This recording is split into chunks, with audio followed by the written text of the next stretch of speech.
Yes, yes, yes. We are back on college basketball coast to coast and all of our platforms on YouTube, Facebook, social media, and elsewhere. Whether you're hearing us streaming on TuneIn after the fact in podcast form, we now know the Final Four for the 2025 Men's NCAA Basketball Championship. It will be Auburn and Florida and Houston and Duke. All the number one seeds have made it. And we're ready to recap Sunday and also look ahead to later this week in the Alamo City of San Antonio, Texas for the men's Final Four. I am merely the somewhat capable host, TJ Rives. My wingman is Jason Powers here in the Tampa Bay area.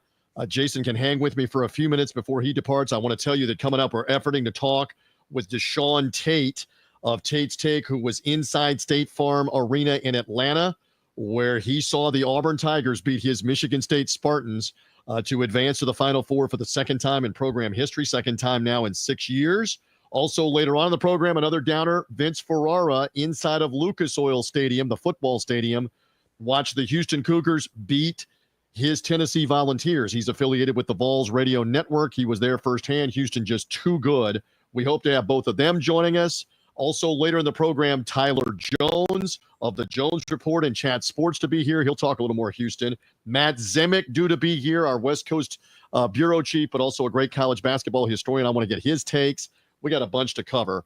All of the promos out of the way. Jason, welcome. We now know the Final Four. Let's begin with Auburn and what we just saw as we're doing this live on Sunday night as they defeat the Michigan State Spartans. It's been a tremendous season.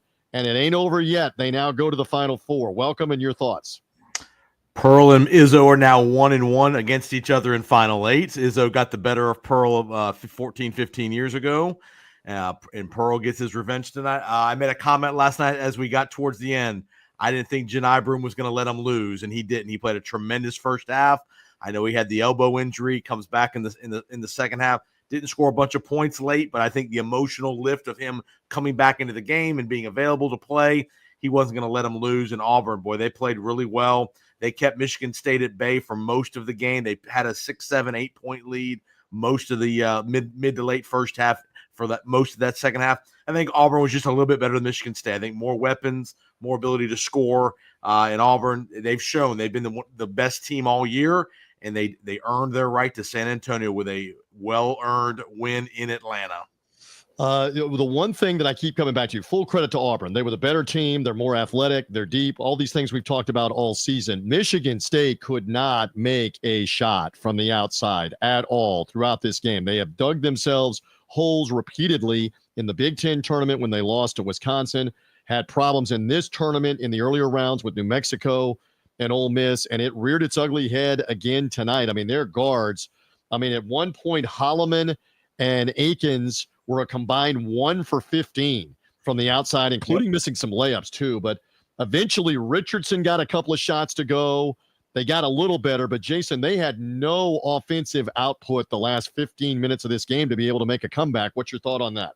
Yeah, I mean, again, give Auburn some of the credit. Auburn's a pretty good defensive team. They got long guards, which I think that's a little bit of a factor here. And how good is Cardwell in the post? I mean, he does a great job eating up space. He doesn't foul very much. He's just the glue guy for that Auburn team. He's not going to score much, but boy, he's just an enforcer to allow Broom not have to do all the banging in the low post on the defensive end to give him more opportunities in the offensive end. And I think if they played 10 times, I think Auburn's winning eight or 9 times against Michigan State.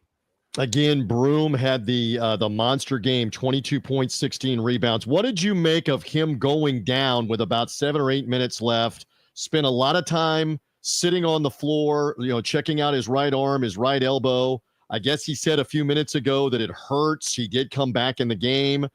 He walked off the court, went to the locker room and was gone, but then was back about 3 or 4 minutes of clock time later. What did you make of all of that, Jason Powers, as we do this live? I mean, again, I think we got to give. I mean, again, a guy like Broom's not going to come out of the game unless his arm's really hurting. I don't think. Right. So I'm not going to question whether the injury was legit or not. They're gonna milk it a little bit when he's on the court. But again, you could tell even when he came back in the game, he didn't want to do a whole lot with the right hand. I mean, he was as many times as he could play the ball with his left hand. He did. He made the huge 3 when he came back in the game, like the second possession after he came back in the game. He got the defensive rebound. Then he went down and hit kind of a slip screen three that really jacked that arena up and was a huge play in that game that kind of put that game back to double digits. And Broom's a gamer, man. He's a hell of a college player, and I don't think he wasn't gonna milk that injury. I don't think. And again, it was strange they left him in the game late in the game. He's a bad foul shooter. There's less than a minute left or a minute 20 left, and why he's better than Cardwell? He's better than Cardwell. But still, to put your other guys in and let them get fouled to shoot the free throws, that didn't make a lot of sense. And you don't want him to take another hit on the arm. I didn't really understand that. But the end result is that Auburn has won. They will now play Florida. More on that from you in a couple of moments. Let's back up to earlier in the day while I have Jason Powers with me here for a few more moments and talk to me about the Houston Cougars who get it done today, beating the Tennessee Volunteers. The bottom line is this game was basically done in the first 10 minutes of the game with the way that Houston guarded, and Tennessee's offense was as bad as it was as they began the game, 0 of 14 from three-point range in the first half and the early second half. It got away from them. They never got back to really even threatening in the second half of the game. Your thoughts on Houston? Full disclosure, I thought Tennessee was going to beat Houston today, so I take the hit on that. Give Houston all the credit defensively. They locked them up in the whole first half, but especially the first 10 minutes. Tennessee could barely get a shot off in the first 6-7 minutes of the game as far as running their offense, and they couldn't throw it in the ocean on top of that. Chaz Lanier was forcing up threes that he didn't need to be doing, but again, they didn't have a whole lot of offensive firepower. Ziegler was penetrating too deep into the lane, turning the ball over, and just not in good spots to run an offense. And again, Rick Barnes just cannot win that big game when they need their team to score. They just have struggled to score when they play elite opponents. Yeah, the second straight year they get right to the doorstep in the Midwest. Last year it was in Detroit where Purdue beat them. Now it's in Indianapolis and Houston. And the one thing about Kelvin Sampson's team, we know they're going to guard. We know they're going to defend. We know they're going to grind you. They can make three-point shots. And when Tennessee had a flicker of life, Jason, in the second half, they got within nine, and then Emmanuel Sharp hit a couple of threes, and another player hit a three. It was a 9-2 run with the three-pointers. They can make the threes, and so that advances them. Let's say some more about what Houston did as opposed to just what Tennessee did not do in that regional final. Yeah, I mean, in Houston, second half, give Tennessee credit. They played much better in the second half. They scored the ball much better, but every time Tennessee got to 9, 10, 11, Houston would make a huge bucket, whether it was you made Sharp, made the mention of Sharp, Tampa kid, by the way. He made 2 huge threes in that little spurt there when I think they got it down to 8 at one point. There was a missed call on a ball out of bounds that could have given Tennessee the ball, and they ended up giving it back to Houston. But Sharp was a sniper, boy. The 2 threes he had to make, he made them. They were deep, and I believe the Arsenault kid was the guy that made the other 3 in that little spurt where they made 3 straight threes on 3 straight possessions that ended the game, and the game was over after those 3 possessions. But Houston, you're right. If Houston can score, if Houston can get to 70, again, they're going to play Duke, and we'll talk. We got a lot of days to talk about that, but boy, if they can play defense like that, they can give Duke some problems because they've got enough beef on the inside with Roberts and Tugler to potentially bang with Malawatch and Flag. But if they can score, they got a chance to cut down the nets because they are elite defensively. Very much common theme for Tennessee's defeats, the inability to make the 3. 5 for 29 in the game, and a lot of that's Houston's D contesting them, not letting them get open looks, et cetera, et cetera. So credit again to Kelvin Sampson's team. As you see on the screen, it's his second Final Four at Houston, the first one since 2021, and the third overall for him. He was also in the Final Four in 2002 in Oklahoma in the old Georgia Dome. So again, the Cougars, man, they're gonna descend on San Antonio about 90 minutes away. It's going to be an interesting fight for the tickets with them, the Duke fans, the Auburn fans, and the Florida fans. But Houston has proximity here in this matchup. I know that you've got to roll here in a couple of moments, so just look ahead. I'm going to ask all the guests tonight to kind of peek ahead to the Final Four and Saturday. The Auburn-Florida game will be up first. Of course, Florida beat Auburn at the end of the regular season at Auburn in an eye-opening performance, a 90-plus point performance. And the second game is obviously Houston and Duke. That will be the late game coming up. Your thoughts, Jason, real quick in the preview mode. Slight edge to Florida, but I mean, again, they know each other inside and out, so that's going to be a colossal battle. SEC is going to be flexing their chest, knowing they're going to have somebody in the championship game. I would give, again, slight edge to Florida because of the offensive firepower, and they got enough bigs to be able to, I think, rotate on Broom and such. But again, that one's a 50-50 game, and it'll be very interesting contrast between Duke and Houston. Houston's going to want to lock Duke down, and can they lock Duke down? That's the question. We know the offensive efficiency of Duke with the multiple guys that can score 15 plus. Can Houston contain flag? Can they keep Malawatch out of the lane? Can Proc? Can they, again, it's going to be a contrast in style. It'll be very, very interesting. And we know Duke defensively is really good. So can they lock down Houston to make it where Houston really struggles to score? Because that's going to be their downfall if they lose, I think, is their inability to make shots. And we know Houston can defend. I mean, Duke can defend the perimeter especially. I said this last night. I want your thought on this. I think Auburn now of the remaining teams is the only one that really matches up 1 to 9 in personnel with just guys, dudes. Houston probably about 1 to 7. I know you disagree a little bit that you think maybe Florida, if they can get by Auburn and get to Duke on Monday night in the national title game now, 8 days from now, they might have a 1 through 9 head-to-head opportunity. What is your thought about that? You make a great point. I mean, again, 1 to 9, I agree. I mean, Auburn's probably right there with Duke, but I think Florida's really close. I mean, I think Florida, Auburn, Duke are the 3 favorites. I think Houston would be a little bit of a surprise if they won the next 2. But I think you can make an argument easily for Auburn, Florida, Duke to win the title. I think there's not much difference between those 3. I would probably give a slightest of slight edges to Florida because of the experience. And I know Duke's we've plotted their maturity level with the freshmen, but they're still freshmen, and there's still an opportunity for them to play like freshmen. In theory, I would give a slight edge to Florida going into this. Jason Powers, I love your insight. Again, there'll be plenty more time to preview all of this. I will be headed to San Antonio. We will be doing live coverage and live-to-tape coverage on the college basketball coast-to-coast platforms, YouTube, Facebook, as well as podcasts and a TuneIn live streaming channel, by the way. Here it's for free to hear on the TuneIn live streaming channel if you're on with us there from San Antonio. I know you got a roll. You got social plans tonight, and that's allowed. On a Sunday night, you've been working hard with me all weekend through the Sweet 16 and the Elite 8. We're down to 4. And we keep saying this. It's the first time since 2008 and only the second time ever since the field has been expanded in 1985. We get all the 1 seeds. All right. Chalk. Final comment on that. All phase. You were there in 08 when it happened in 08. Oh. Your Memphis Tigers lost a heartbreaker. Hopefully we can get a dramatic Final Four like that was. Again, we had a terrific championship game. And again, I think for the state of college basketball, this is what we want to see. The best 4 teams in America, the best 4 teams have gotten through their region relatively healthy. We'll obviously monitor Janai Broom's elbow situation, but everybody's healthy, we think. And you got the heavyweights, you got heavyweight coaches. You're going to have a heavyweight arena, and you're going to be in the building doing a heavyweight job reporting on this. And again, for those of you guys that are watching this, you have to understand every night we've had guys from the arena where the games are, and that's a full credit to TJ Rives. So shout out to you for putting all that together. I appreciate you, and we're going to go to one of those here in just a couple of moments that's been there. And again, they've done a great job of popping in our different correspondents from the different sites.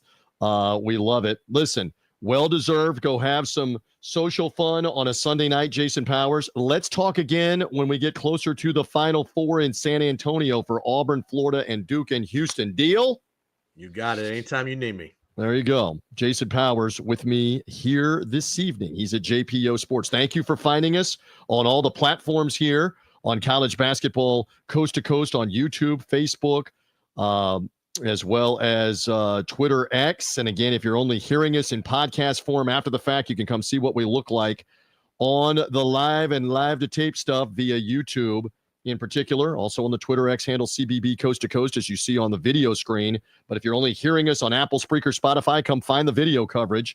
Tune in, streaming channel, same thing. We're going to be live in San Antonio with my colleagues. A little later on here, we're going to hear from Tyler Jones, who is based in the Dallas-Fort Worth area in the Big 12 footprint. Houston is back. A Big 12 team did make the Final Four. We got a Big 12, an ACC, and 2 SEC teams that are able to make it for the Final Four. Matt Zemek will also be here. Great college basketball inside historian, and great analysis from him with College Wire, the USA Today website as well. The USA Today family of sites, collegewire.com. So we look forward to talking with Matt. In a moment or two, we're going to go to Indianapolis and talk to you about Houston and Tennessee from today. First, let me tell you about our friends at Ticket Smarter and the Ticket Smarter mobile app. Make sure that if you are trying to go to the Final Four, either the men's Final Four in San Antonio, first time we'll mention the women's Final Four will be here in Tampa Bay, where I am. Use Ticket Smarter and the Ticket Smarter mobile app. It is very easy to sign up. Your purchase will be safe and secure. Best prices on the secondary market with Ticket Smarter. And make sure to use our promo code COAST20 to take $20 off your order. You're not going to get in at the Alamo Dome in San Antonio or even at the Amalie Arena in downtown Tampa for the women's Final Four for anything less than $300 for a couple of tickets. Promise on that. Use the promo code COAST20. Take $20 off the order. Use that code as much as you want with the NCAA tournament stuff winding down. Use it for Major League Baseball with the opening days. Use it for concerts, events, the NBA and NHL playoffs coming up. Use the promo code COAST20. Ticket Smarter mobile app. Easy to do. Best prices on the secondary market. Get in the game. Think smarter. Ticket Smarter. Promo code is COAST20. While I have a few minutes, let's go back and talk some more about Tennessee and Houston. Vince Ferrara, my colleague from Knoxville Radio's 99.1 FM, the sports animal. He's the morning show co-host with John Wilkerson. He's on the Tennessee Vols radio network. He was right there for the win by the Houston Cougars today. Vince, I wish it was a better circumstance that I'm talking to you. Thank you for joining me live here on College Basketball Coast to Coast in the recap show. But give me a couple of thoughts here on what you saw Houston do to those Tennessee Volunteers, especially in the first half. Yeah, they did what, as you know, TJ, they've done to a lot of teams all season, and they really locked down those driving lanes for Tennessee, and they baited Tennessee into taking early threes, and none of them were falling. And I thought Tennessee settled for some three-pointers. Jemai Meshack mentioned that in the open locker room when he met with the media that they settled for some early threes. But, Houston, just they're so athletic. Maybe if they don't have the length in terms of size, they're long and they're really athletic and they cover a lot of ground. So Tennessee was not able to penetrate and get in those gaps. Also, Tennessee was passing the ball on the perimeter as opposed to moving without the ball and going side to side, which when they've been playing well in this stretch, they've been doing all those things. Kentucky had the same game plan. Kentucky kept Tennessee out of the lane in their first two meetings, but Tennessee found a way because they were determined and motivated, and they played the right way. For whatever reason, Houston was able to discourage them from trying to get in the lane, and then, just so many shots were not falling. The gap, the deficit was so big. By the time they started to hit some, and they never really got hot, it was too late, and they never got it with closer than 10. They missed free throws in the second half. Jordan Gainey tried to put him on his back, which in a couple of the other blowouts, interestingly, he's been the guy to try to will them back, but just didn't get enough help. And so I wasn't surprised that Houston won. They're the 1 seed. They've been great. Mm-hmm. That did not surprise me whatsoever that Houston won. I was shocked at just how much of a dominating performance it was for Houston. Defensively, their hands were strong, whereas Tennessee had balls slipping out of their hands and turning the ball over. Houston barely turned the ball over the entire game. I think they had one turnover at halftime, and they ended with 2 points off turnover. Tennessee only had 2 points off of turnovers for Houston the entire game. All of it, rebounding, which was going to be such a big factor in the game. Houston dominated there. It looked like there was 7 Cougars all in the paint to rebound, where there was 1 or 2 for Tennessee.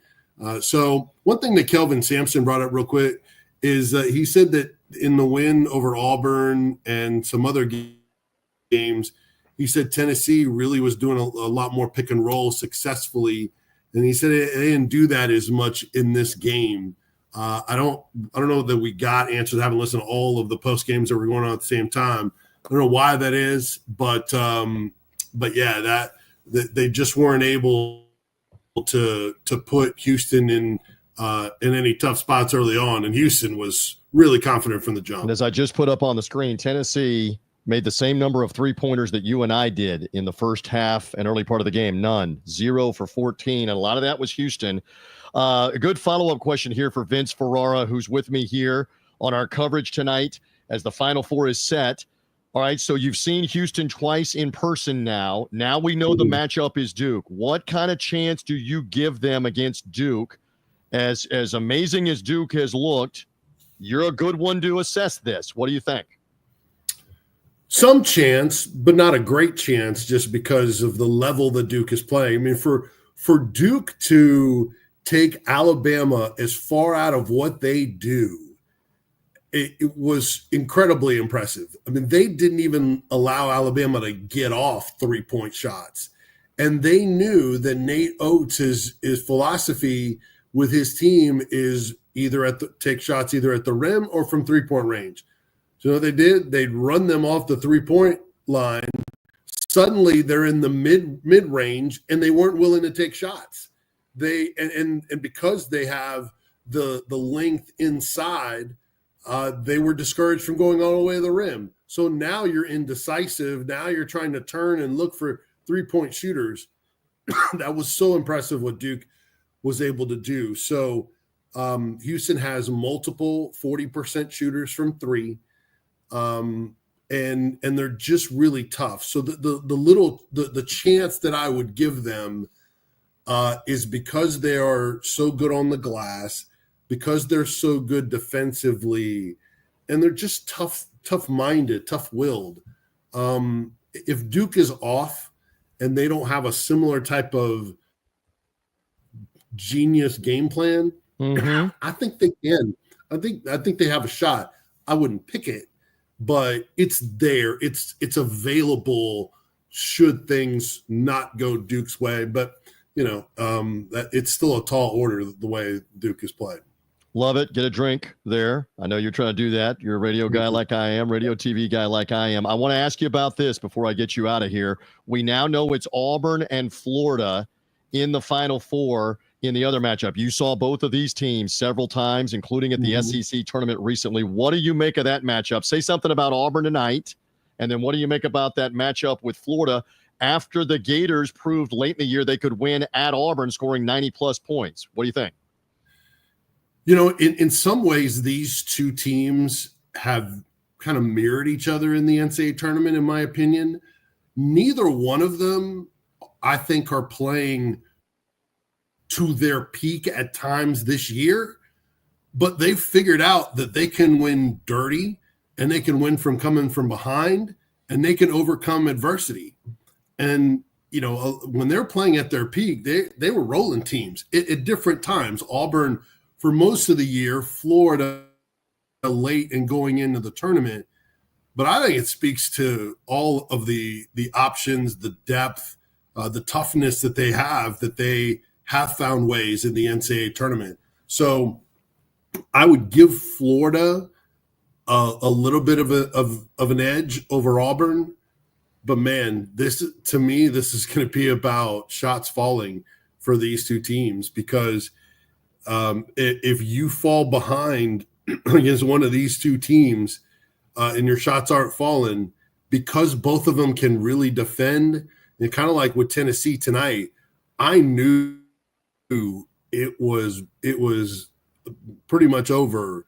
When you got too big of a deficit, sure. It's just you're not gonna make up ground against an elite defensive team, and I don't think those two teams are as elite as a Houston or a Tennessee, but they're awful good, and so I think Florida's depth in bigs will in the end be a factor, especially when Hauck plays like he did. Broom had another outstanding night, even though he got banged up. What's his health status? Sure. And I'm sure he's going to play, but does that limit his effectiveness at all? So I just think that Florida has more in-game ways to kind of figure it out, the way Clayton is playing and kind of putting him on his back at times, and Houck. I think they have a little bit more margin of error. I'd give them a slight edge, but man, all number ones, you've talked about it already tonight. It's only happened once with all chalk, and that was in San Antonio. How about that? Yes. Pretty impressive. And it'll be a good one for you guys to witness there in San Antonio. How about that? And again, since the field expanded to 64 teams, now 68 in 1985, this has only happened one other time, 2008 in San Antonio. That year, North Carolina, Kansas, UCLA, and I never mess up the chance to put the Memphis Tigers in that, even though Memphis loses on the Mario Chalmers tying 3 and then loses in overtime in the title game. It was 4 number 1 seeds that year in San Antonio. Back to the future, brother. Here we are. Now 17 years later, back in San Antonio, and it's the 4-1 seeds with Auburn, Florida, Houston, and Duke. Listen, I wished, I thought, I hoped that you were going to be able to get into San Antonio with the Tennessee Volunteers 2 years in a row on the doorstep. They don't get it done in the Midwest Regional. Purdue got them last year, and this time it's the Houston Cougars. We shall see what happens. Thank you for being with me all throughout the year on the college basketball coast-to-coast coverage whenever we have come to you. And again, we plug that Vince Ferrara is part of the Sports Animal and the Tennessee Vols Radio Network. You see that on the screen if you're with us on video. He'll be on with their morning show tomorrow on 99.1 FM. He's on Monday through Friday in the mornings. Tennessee Vol Network for football, basketball, and baseball as well.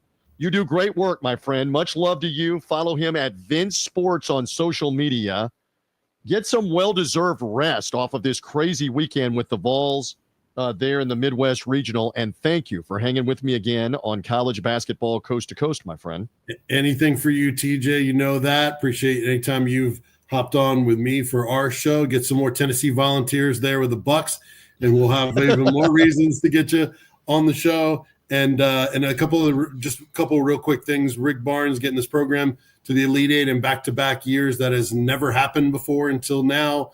So, that's an accomplishment. Yes, it's disappointing to lose in the Elite Eight, but they're still doing things they hadn't done in the program history. Got to get some more three-point shooters for next year's roster. But it's heartbreaking to be in a post-game locker room after the finality of seasons, careers, the group together, being just very emotional. It's hard, man, to put a microphone in front of those kids that have seen it all come to an end, and they're supposed to talk about the future and coming to an end and the game. And man, it's heartbreaking being in that locker room, but you got to do what you got to do. And those guys were class acts and offering apologies. Like Zakai Ziegler was apologizing to Rick Barnes. Meshack was apologizing to the fans.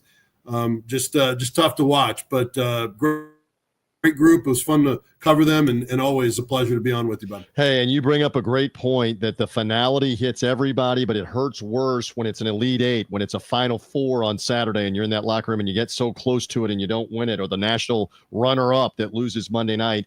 But you do a great job of bringing that to us and being with those guys and giving us great insight on the Vols and on the SEC all year long. Thank you, Tampa brother from another mother, Vince Ferrara. We appreciate it as always. DJ, appreciate you. We always love his insight as he's in Indianapolis where Houston beat Tennessee. Again, if you're with us here live tonight, thank you for being with us on YouTube, Facebook, Twitter, X. It is the College Basketball Coast to Coast Elite Eight recap where, again, we have all the number 1 seeds. It's the first time in 40 years that all the number 1 seeds are in. Auburn, Florida, Duke, and Houston will play each other in San Antonio coming up this weekend. And let's segue to one of our sponsors, shall we? I mean, we just keep rolling here on college basketball coast to coast. And our sponsor, Go Sleeves, and the Kinesiology Sleeves, has a co-founder who's as big a hoop head maybe as I am. And that's saying something. Hello to Darren Lancaster, who hangs out with me on a Final Four Sunday night, joining us live on college basketball coast to coast. My friend, great to be with you here this evening. I guess the first question that everybody's asking each other, How's your bracket feeling? How you feeling here with it being Auburn and Florida and Houston and Duke? How are things? Welcome in. I'm 50-50, brother. So, probably not good enough to take the winnings, but, so I missed on my twos. I got my ones. I missed on my twos. I know, and I got Auburn, Houston in the final, so I'm still alive. Well, and I should say here that I had Michigan State as my 2 seed. I had them actually beating Michigan as an upset-minded team with Auburn because I keep ascribing to this theory you can't take all the number ones. We've only seen it one time, yet all the number ones came through today with Auburn and Houston getting it done. All right, one of the things that we keep talking about with this tournament before we tell everybody a little more about Ghost Leaves is Duke. To you, you've watched the game for a long time. You've been involved with it. Do they just look like the team, and it's going to take tremendous effort from either Auburn or Florida, Houston first on Saturday, and then either Auburn or Florida to beat these guys? What do you assess from Duke? Are we talking about a San Antonio coronation, or do you think one of these teams, Auburn, Florida, and also Houston, have a real legitimate shot with the Duke Blue Devils? What do you think, Darren? I mean, I'm sure the line's going to favor Duke, but you got a 3-and-D with Houston, you're in. You got a shot, right? And so I'd love to see that game be a little more exciting than what we saw this weekend. The Thursday, Friday games, I think, were fun. Hopefully we can see better job than Texas Tech and Purdue, giving it away, right? Yeah. But I like to think that Houston might actually have a shot in this thing. I think it's wide open. I really do. I mean, and I have Auburn taking it all, but let's see how that arm looks, right? Janai Broom. Yeah, no doubt. If he's somewhat healthy, I mean, they outfought Michigan State today. Legitimately, does Auburn match up 1 through 9, players 1 through 9 with Duke, where maybe Florida and Houston, Darren, don't match up with Duke the same way? What do you think? That's what I like about Auburn. Yeah, I mean, they're so deep. And I mean, you still need your 2 guys to do their thing, right? I mean, Broom's got to get at least 20. You got to think he's got to be healthy, but still, they're so deep. They get to sub him out, and they're still, down by 10 when he comes back in, or up by 10 when he comes back in. So, yeah, they look solid. But again, I'm gonna stick with my Houston call here, and I'm sure it's not the smart money right now, but you gotta roll with your OGs from the original first bracket. You got to go with it. I love it. Darren Lancaster is with me here. He's co-founder from ghostleaves.com. Perfect time to segue and tell the fans about what we keep talking about. That is Ghost Leaves and the Ghost Leaves technology. Look at this, Darren Lancaster, the magic of the live TV show. There's these kinesiology sleeves. Let me working with pros over here. I'm just telling you that these kinesiology sleeves for the knees and the elbows are going to be fantastic. Why? Because they help with 2 or 3 primary things. 1, blood flow. What does that do? It helps out with inflammation and soreness and recovery time, as you see on the screen. If you are a weekend warrior in particular, and you're battling with the knees and the elbows when you run, when you bike, and the video audience is seeing this, whether you play tennis, pickleball, basketball, Darren is a maven right now on the basketball court right now with the Ghost Leaves for the knees or the elbows. Use Ghost Leaves, the kinesiology technology. It is go time with Ghost Leaves. And tell the audience a little more here. There's exciting stuff going on with Ghost Leaves. I know you've been helping countless people that are, let's say, older athletically with being able to compete, with being able to work out, being able to compete in their different sports with the knees, the elbows, and the calves with Ghost Leaves, Darren. Well, let's talk. You're down there in Tampa, right? Yeah. Got to be a little hot with pickleball down there, I imagine. So, yeah. So I just speaking to the pickleball players, for example. You get in love with the sport, and your body's not quite ready. It's surprising how much of a toll the sport takes on the body.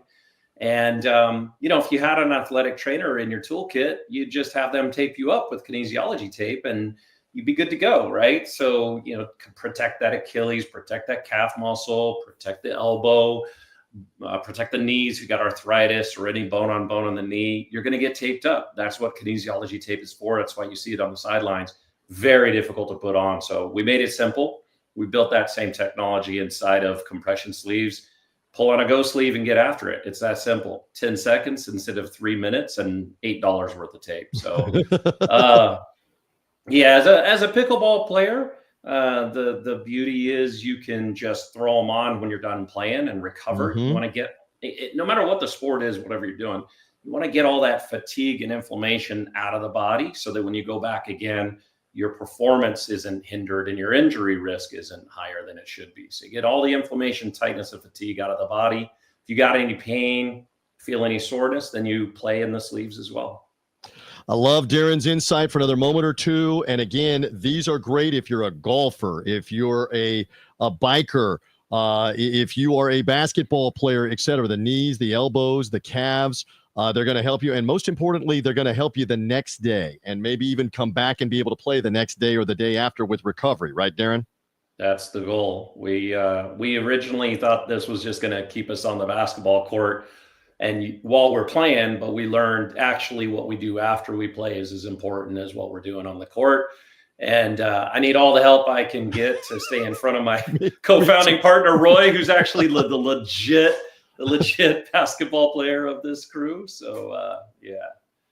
I love it. Again, GoSleeves.com. We got a promo code TJ with GoSleeves.com, the kinesiology technology for the knees, the elbows. You've got great stuff coming as well with the shorts that help with the hamstrings, with the kinesiology on the hamstrings, and much more. They can find out more on the website, right? GoSleeves.com to find out more about the products and how easy it is to get, ship them right to them wherever they are with GoSleeves one more time, right? Absolutely. And TJ's got you hooked up. Use that promo code TJ, get a little 15% off. Why not? Yeah. It's go time. It's go time with GoSleeves. All right. So you got Auburn in the bracket. Let's see. I've had Duke all along. It could be crazy. It could be Florida and Houston for all we know in San Antonio. I will have some enchiladas in your honor in the Riverwalk in San Antonio and the Alamo. And we will check back with you Final Four weekend as well to talk more about Go Sleeves and the Final Four. Darren, thank you on a Sunday night on the live show. You did great. Thank you, and good luck with everything with Go Sleeves.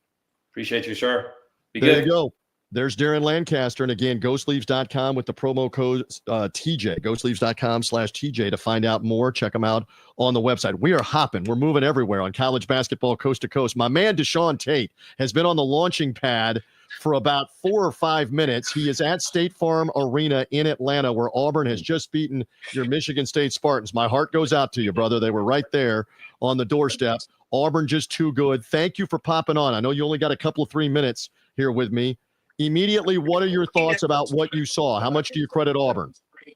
A lot, a ton, and a lot of their size definitely has to be the credit too. I think that Michigan State obviously is a team that one of the worst in terms of ranking in college basketball this season from the perimeter and needed to hit a lot of those shots and unfortunately came up short. They had a lot of really good looks at it and they already know that they were going to be out rebounded and so forth. In order to have a chance in the event that there were some missed shots, they had to be coming off long and not right into the laps of the Auburn Tigers front court. And in many cases, that wasn't the case. And they couldn't be quick enough to some of those rebounds that actually were long. So, give credit to Auburn for doing what they were actually supposed to do. Actually, I believe that they were kind of giving Michigan State a little bit more of a chance.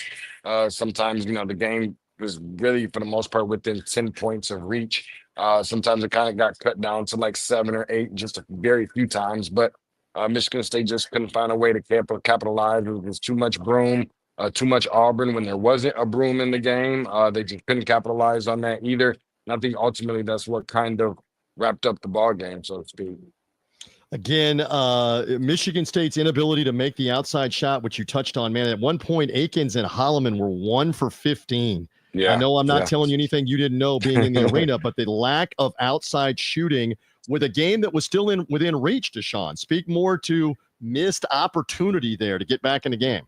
Yeah, for sure. Ultimately, that was it. Some of their better three-point shooters, when they are making some threes, obviously, it just wasn't cutting it. I think between Fears, Akins, and Holloman, they had like 2 points apiece for quite some time. And Fears is certainly not a not a three-point shooter by any means. Sometimes he finds a way to be able to penetrate and get into the painted area and then just kind of stops and is kind of I guess just doesn't really do much with the ball a lot of times. And I mean, give them some credit, some heart. I mean, Auburn's got a lot of seniors on this team too, and Bruce Pearl's a really good coach and knows what it takes to get to Final Fours. Obviously, he was there the last time that Michigan State got to one in 2019 in Minneapolis. So I mean, they're a load up front, and not only that, but they've got guards. They've got big guards. I mean, a guy like Tahad Petaway, who's one of the better Yep. freshmen in the country, is not, a small fry by any stretch of the imagination. Just happens to be the shortest guy amongst so many athletes and big guys that Auburn has. So that's where they're going to propose a problem to Florida, perhaps, who's not really a small team either. That should be a really interesting matchup in San Antonio. Should be a lot of fun. By the way, our colleague Ari Russell is watching and weighing in. He sends you a message and says Deshaun should be sponsored by that Sprite you're drinking. That can always makes an appearance. I agree. Let's get the man a sponsorship on the program. I agree. love Deshaun and Breslin agrees. Yeah, I definitely. love that. NIL. All right, give me a thought on what we saw from Janai Broom. We saw the injury late in the game. Do we have any other update? He said on TV that it hurts. Obviously, they're not going to reveal much more before Saturday's game with Florida. What do you make of that Broom situation? He played a great game and then hurt down the stretch of it. And then came right into the game once he got the standing ovation, like Muhammad Ali was making his way back into the ring, and then, found a way to knock down a three and converted on that. So I don't know how much it helped or what have you, Right. but I will say enough to say that, this is what it's about. It's about the Final Four. You don't go all the way this way and not gonna play in a game. I don't anticipate anything like that. Is he gonna be 100%? No. But I'm not sure that there's anybody on all four of these number one seeds that are advancing for the first time since 2008, and the only time that we've ever seen in college basketball that are 100% healthy. I'm not sure we can say that about anybody, but Cardwell is the load up front. Kelly is a really good player that's a transfer from Georgia Tech, who's right here playing in his own backyard as well. I anticipate that Broom will play. Listen, let me tell you something. I've been around this group for about a week.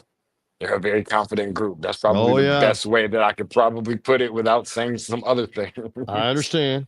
I know you got to go in a minute or two. I want to ask you about Houston in a second. But in terms of Auburn, I believe of the three teams remaining besides Duke, Auburn has the dudes 1 through 9 that maybe Florida doesn't have, that Houston doesn't have. Do you buy that, having seen them the last two games? Yes, I do. But when you say dudes, maybe Houston doesn't have the dudes, but Houston has the men. They have grown men over there. Right. They have guys they were last in their Final Four appearance in 2021. They've got guys returning from that team. And how about a guy who won the national championship that year in LJ Cryer, who has transferred since from Baylor over to being now the point guard over at Houston. And so, even from a coaching matchup, I mean, of all of these coaches, if there's one that I feel the most comfortable and confident about, and I know that none of those guys on the sidelines with the clipboards in hand are going to put the ball in the basket at any point next weekend in San Antonio. But if there's one guy I feel the most confident about and who has the experience and everything else to go along with it, and I know John Shire won a championship as a player, but that one is Kelvin Sampson. He's been knocking on this door quite a few times and hasn't been able to bust it down. This will be his opportunity, and he got the grown men to do it. But Auburn's certainly going to be right there at the top of the list to go right along with Houston to be talking about challenging Duke. Raymond, a viewer watching us, says Houston's the number one defensive team in America. Tough to argue with that. What kind of shot do you give them against Duke? Houston, what do you think?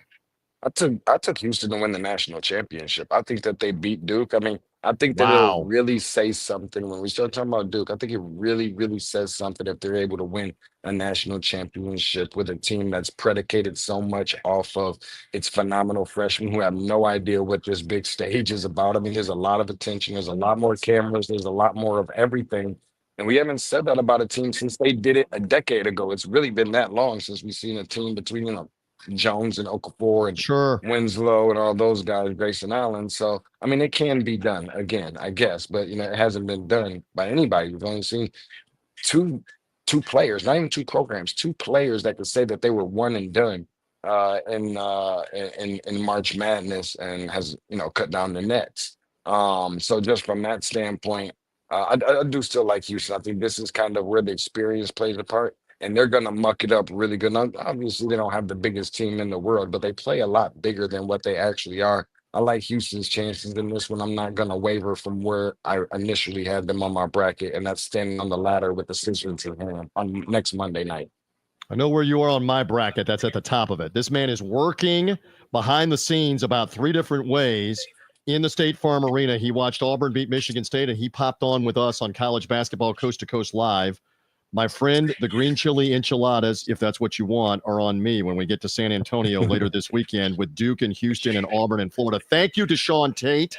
I know you got to scoot on this Sunday night. I appreciate you. I'll see you in the Alamo City. Thank you for having me, TJ. I appreciate it. I'll see you on Thursday.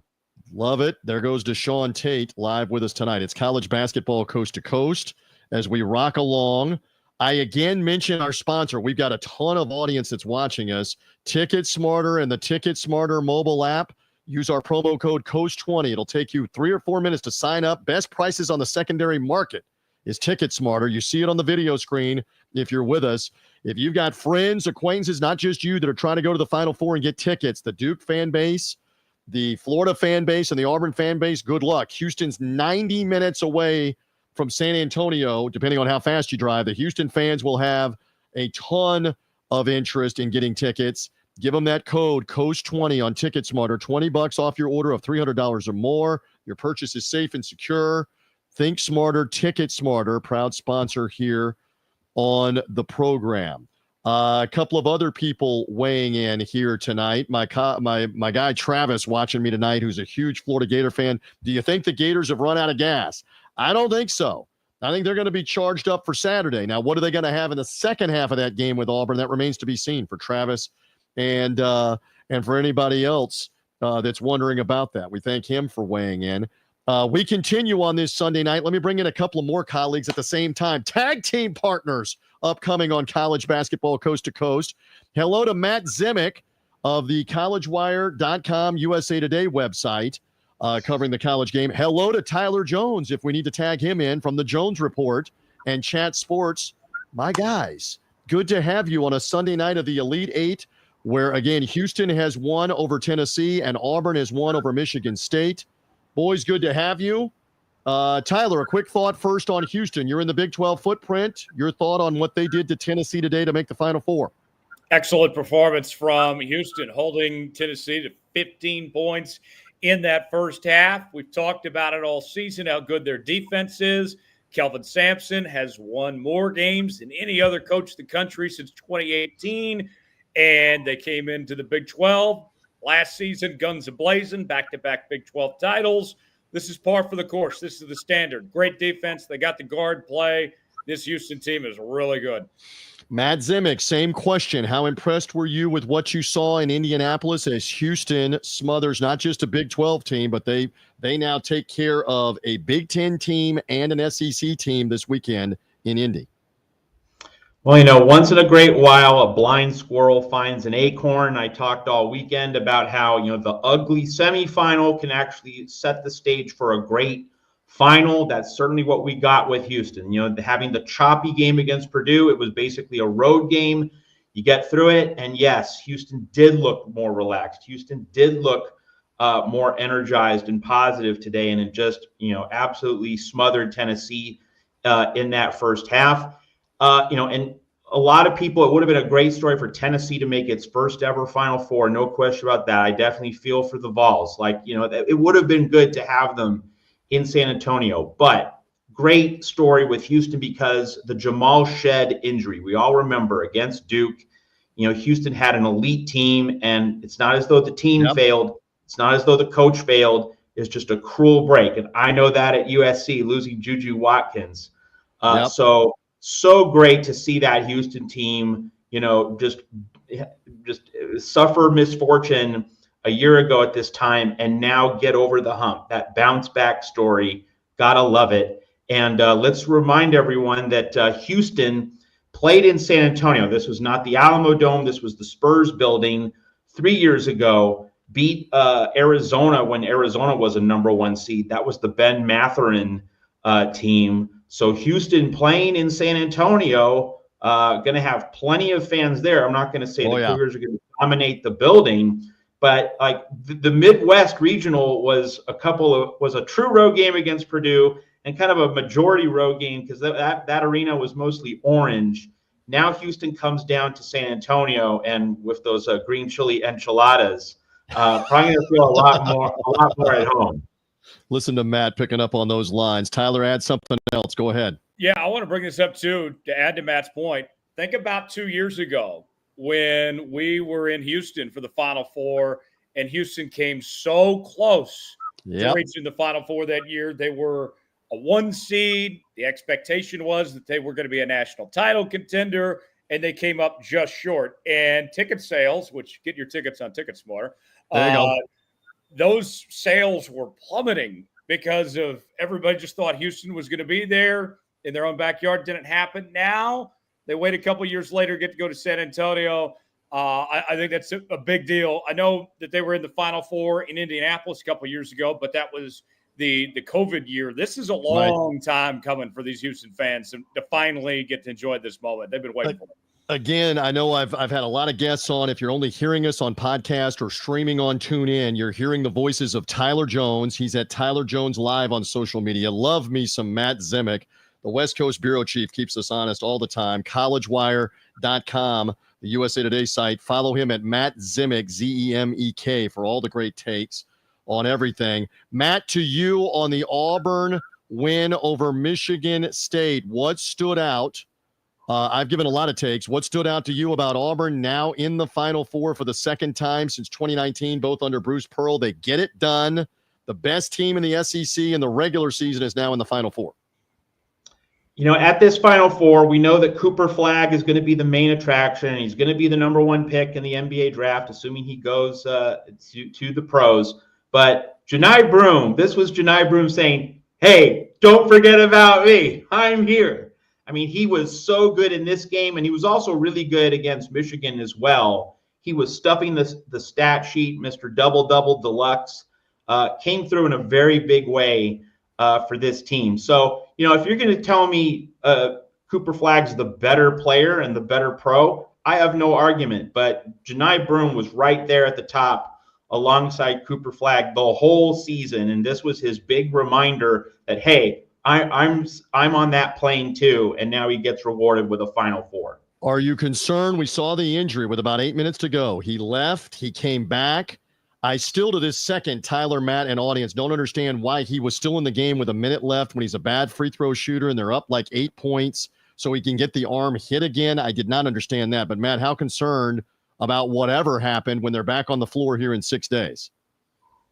Yeah, the fact that there's a whole week, you know, that gives them a little more space, a little more time. And, you know, TJ, you and Tyler, you're going to be there in San Antonio for that Friday practice. You're definitely going to be watching Janai Broome. You're also going to be watching Condon for Florida because he's been banged up as well. And I think in that first national semifinal, the health of the bigs is really the main thing to look for. So, hey, if you're going to make a bet on this game, you need to know what the health status is of Broome and Condon before you put any dead presidents on the line. Good line on that. Tyler, what do you make of that Broome injury? He's a difference maker. It's the off arm. It's the right arm.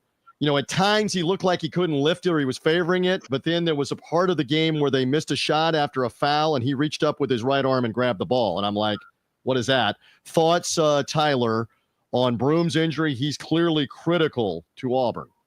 Yeah, he is. And, you know, he had 25 points and 14 rebounds today. Most of those points occurred, of course, before the injury happened. But the fact that he came back in and that he's going to have 6 days off essentially before Saturday, I would be surprised if this is an injury unless there's some setback of sorts that happens throughout the week. I think that he's going to be fully okay and good to go on that front. And this Auburn team, I've been impressed with them all year long. TJ, you and I have talked about that. The conversation was, is it Duke and Auburn versus everybody? But I think Florida and Houston are right there with them. I think Florida is going to give Auburn all that they can handle. But what I wonder with the point you guys brought up about Florida, have they potentially run out of gas? So many close games. In the past, we've seen where you get to the Final Four and after playing so many close games, you get blown out. I wonder if that could potentially be the case, like we saw for Oklahoma against Villanova several years ago in Houston, I believe. Good point, because they were never in that game.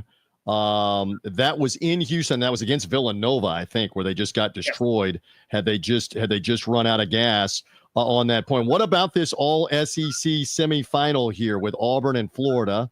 Tyler, you go first. A thought on that in looking ahead to Saturday? Auburn gave up 90-plus points to Florida in a loss at home, for whatever that's worth, in February. That's the one meeting of the year between them.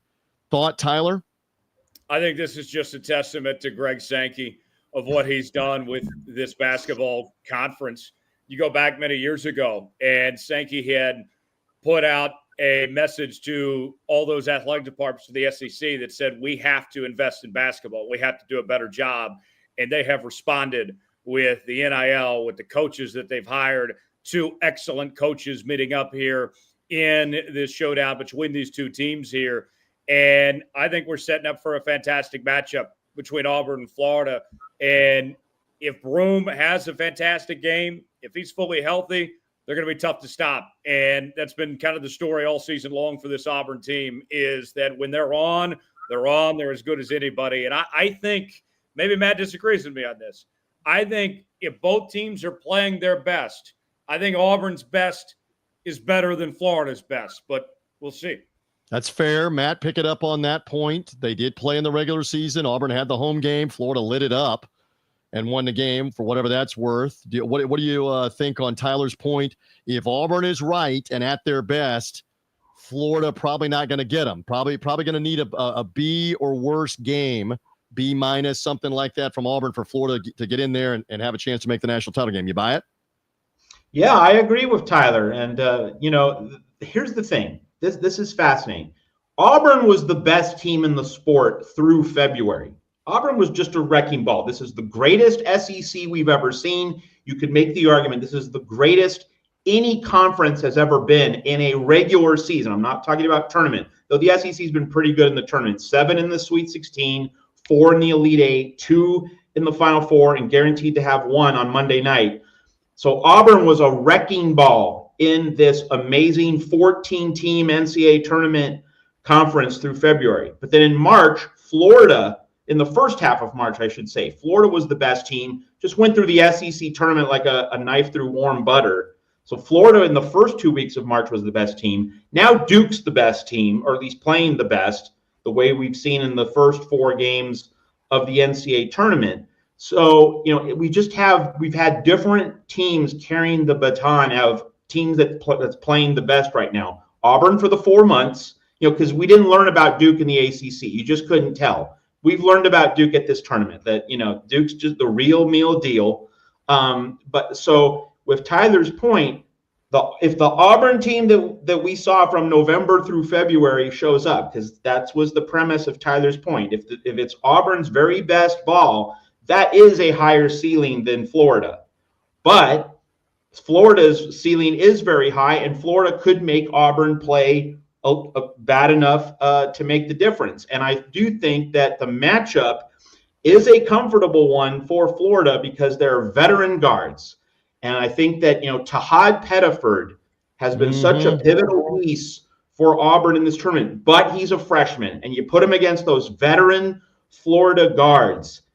I think the whole key, aside from how healthy Broome and Condon are, that's one key. That's a health issue. The other key is Pettiford against the veteran Florida guards. And if Auburn can draw even, if Auburn can be even in the backcourt, Auburn wins. But if Florida's guards are clearly a notch higher than Auburn's guards, then the Gators probably advance to Monday night. Again, we look for all this to unfold. Tyler, do you have a follow-up point on that? I have a question for Professor Zimick, actually. Please, class in session. Matt, I'm very curious what you think on this. I know that this is only the second time ever we've had 4 1 seeds, but do you see separation between these 4? Would any of these 4 teams surprise you if they won the national title next Monday? Good question. Not at all, because I think Houston can go against Duke.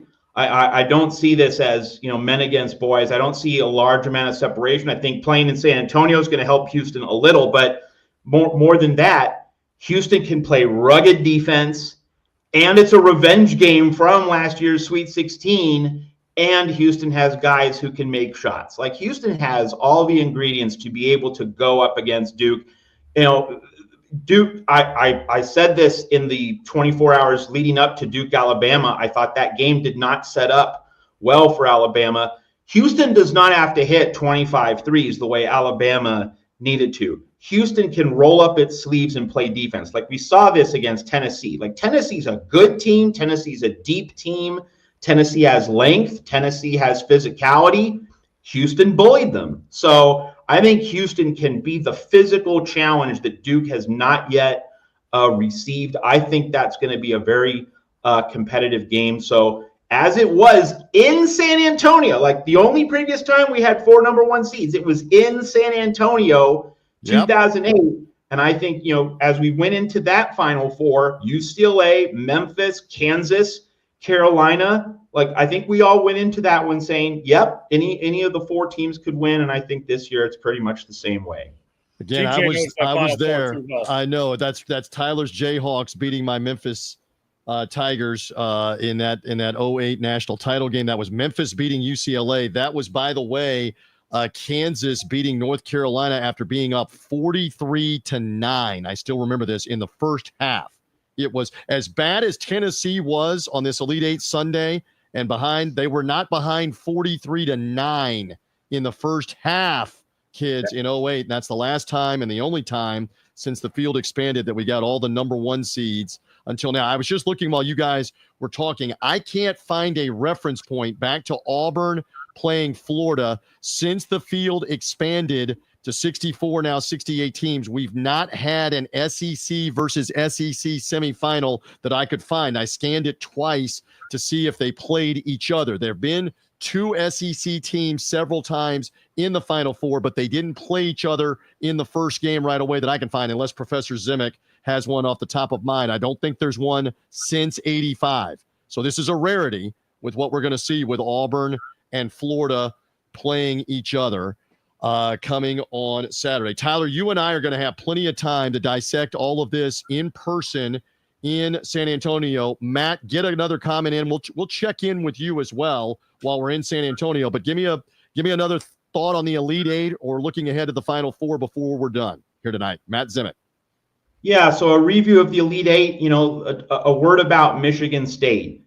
Michigan State and St. John's. So many parallels between those 2 teams. For one thing, they kept falling behind in first halves of these NCAA tournament games, and it caught up with them. And they went up against an opponent which was able to make them pay. St. John's against Arkansas, Michigan State here against Auburn. So, you might be a second half monster, but if you get dominated in the first half and you're continuing to come from behind, that's not sustainable. Or at least, you're playing Russian roulette. Got burned. And the other connection between Michigan State and St. John's, they couldn't shoot. Like, we knew that was the Achilles heel. Defense, rebounding, toughness, physical play, mental edge, all of that was there. They lacked the consistent shooting. That's what got both of them in the end. So Pitino, Izzo, they both did phenomenal jobs with the groceries that they had, but they didn't find a shooter at the gourmet market. I love it. The food analogy. It's dinner time out in the West in Arizona where Matt is. We had pork carnitas, by the way, in the Rives house as the Michigan State Auburn game was wrapping up. I just thought I would put that. Yeah, well, you were a little ways away, and the Twins are eating a lot these days as well. They're growing young ladies. By the way, one other thing that we make mention of here. Oh, by the way, Duke. Are we maybe, Matt, weigh in, and Tyler, we've been talking about this, and we'll have more time to talk about it in the build-up this weekend. Are we looking at it is just a matter of knock these next 2 out for this Duke team? I know that's almost a little disrespectful to say to Houston and Auburn and Florida, but like we look back on UConn last year, Matt, we were all there together in the desert in State Farm Stadium, and I don't care who you were going to run at UConn at the end, they weren't going to lose to any of those teams. Are we potentially saying the same thing about Duke about 8 nights from now, that it would not have mattered, that they beat everybody who you put in front of them because they're the preeminent team? Do you buy it? I mean, it's possible, but I don't think this is the UConn Invitational. And I was here in Glendale. I mean, I'm here in Phoenix to begin with, so I made the small commute to join you and Tyler last year in State Farm Stadium. And that just felt like it was always UConn. And the other thing we have to remember is, we had NC State there. We had Alabama there as a 4 seed. Here, it's all number ones. It's all heavyweights. So I don't get the feeling that this is the Duke Invitational. But I will say, if Cryer and Sharp and Uzan, Houston's shooters, have a bad day, Duke could win by 30. Like that could certainly happen. It's a realistic, plausible scenario. But I wouldn't expect it. Like I would expect Houston's guards to do enough to keep that game competitive. And then you have either Auburn or Florida coming off, what is going to be for whoever advances a great win. That team's going to be super confident going into Monday night. So Duke is the favorite. Don't get it twisted. Duke is the clear favorite. Like it's not as though it's 4 teams all with a 50-50 chance. I don't want to create that impression. Yes, Duke is the favorite. Duke's been playing the best ball in this tournament, but it's not the Duke Invitational. Any of the 4 teams, as Tyler referenced early, can cut down the nets. You agree with that, Tyler Jones, before we depart here in a couple of moments, that it's not just the Duke Invitational? I do think Duke's the favorite, but I don't think it's a foregone conclusion by any means that they are going to be the national champion. That I agree with Professor Zimick that, yes, any of these 4 can get the job done. What I think is going to be fascinating is you look back, the last time Duke lost a game was February 8th on the road against Clemson. 77-71 was the final in that game. They are a much different team than they were on February 8th. And so for these other 3 teams, as they're game planning and they're scouting how to defend and how to stop Duke, I mean, you're basically starting from scratch at this point. And the fact that they also have the best player of anybody in the remaining 4 teams in Cooper Flagg as well, that makes things extremely difficult. It's going to be a tough out to eliminate Duke. You're going to have a lot of things go right, but it can be done. All right. Again, fascinating that this is the second Final Four for Bruce Pearl and Auburn. It is with him as the coach. It's the 3rd Final Four, as Matt got me last night, that for Kelvin Sampson, also at Oklahoma, as well as the 2 for Houston. Todd Golden and John Shire, their first, although Shire was there as a winning player in 2010 when Duke won the whole thing in Indianapolis, and he was also an assistant in 2015 when Duke, again back in Indianapolis, won the whole thing against Wisconsin. So Shire has a degree of Final Four experience in that regard. All of that factors in. Boys, great job tonight. Thank you for adding what you added. Tyler, did you have one more thing before we get out of here? None of those 4 coaches have ever won a national title either. That's correct. First-time national championship coach coming up. Matt might know when the last time that was. I don't know when the last time that we entered the Final Four with 4 coaches that had never won one. We got to contemplate on that for a little 2023. while. How about Danny Hurley? Yeah, how about Danny Hurley, Steve Fisher, Dusty May, and Jim Larinaga? None of them won a national title, and Danny Hurley won it in Houston. Very good. With the UConn Huskies. How about that? That's why we have you guys here. Matt Zimick, thank you. We'll catch up with you on Final Four weekend, I promise. Tyler Jones, gas up, rest up right now. I look forward to being with you in San Antonio this weekend when our coverage begins on Friday, all through the weekend, Friday through Monday night's title game. Thank you, boys, for hanging with me on college basketball coast to coast. Have a good night. What do you need from Buc-ee's? You got to get us something from Buc-ee's, when you're on the way. Okay. Zimick would also love a T-shirt if you can make that happen. All right. Very good. Thank you, Matt. Thank you, Tyler. That'll about do it for me. I'm merely TJ Rives. Again, if you're only hearing us, make sure that you come find the video on YouTube, on Facebook, on the CBB Coast to Coast Twitter handle, see what we look like. Again, if you're seeing us, take us with you in your AirPods, your earbuds, your Bluetooth in your car. It is College Basketball Coast to Coast, the podcast, Apple, Spreaker, Spotify, wherever you get podcasts, and the TuneIn streaming channel. If you're hearing us on the College Basketball Coast to Coast streaming channel, we're about to be live in Las Vegas all weekend. You'll hear coverage on the TuneIn streaming channel. Come find the video on YouTube, Facebook, Twitter, etc. Great stuff tonight. Thank you to Jason Powers all the way back at the beginning of the show with some insight. Same thing with Vince Ferrara from Knoxville's 99.1 FM covering the Tennessee Vols and their defeat, unfortunately, to the Houston Cougars. Thanks to Deshaun Tate with Tate's Take, the podcast, and the Cover 3 website. Deshaun in Atlanta, where Auburn beat his Michigan State Spartans.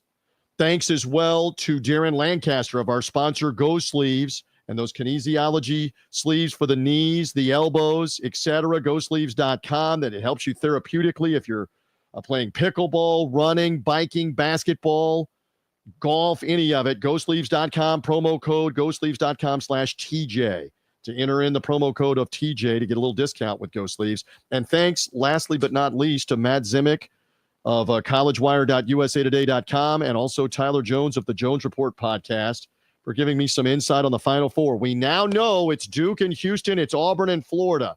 They are the 4 teams that remain in the 2025 Men's NCAA Basketball Championship coming up from San Antonio. We will see you next on the video coverage from San Antonio later in the week.